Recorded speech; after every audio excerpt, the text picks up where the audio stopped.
वालेकुम बच्चों, आज हम हरूफ तरजीह का अगला हर्फ पढ़ेंगे। कौन सा हर्फ है ये? है के ऊपर ना कोई नुक्ता होता है और ना ही इसके अंदर कोई नुक्ता होता है खाली होती है। कौन सा हर्फ है ये? है। चलें कहानी देखते हैं। हामिद को हलवा बहुत पसंद था। वो हलवा ख़रीदने गया।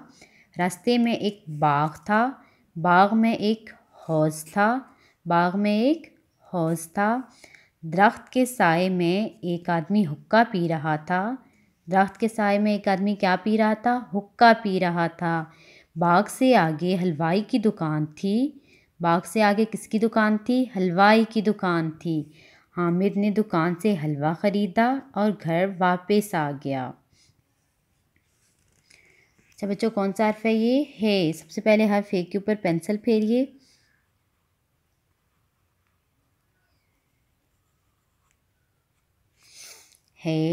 है से हलवा, है से हुक्का, है से हलवा, है से हुक्का, है से हलवा, है से हुक्का, है से हौज़, है से हलवाई, है से हौज़, है से हलवाई।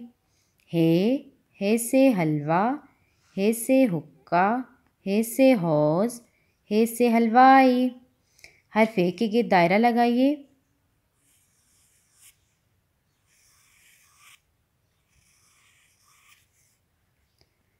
अच्छा बच्चों, अब आप अपनी उर्दू की अमली किताब खोलिए और सफ़ा नंबर 11 पे आ जाएं। आज हमने जिस हर्फ की पढ़ाई की उसकी पढ़ाई के साथ साथ उसकी लिखाई भी करनी है। वो कौन सा हर्फ है? है।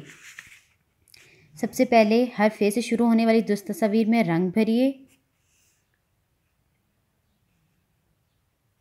है के ऊपर पेंसिल फेरिए और दिए गए नुकात के ऊपर हर्फ ए की लिखाई करें।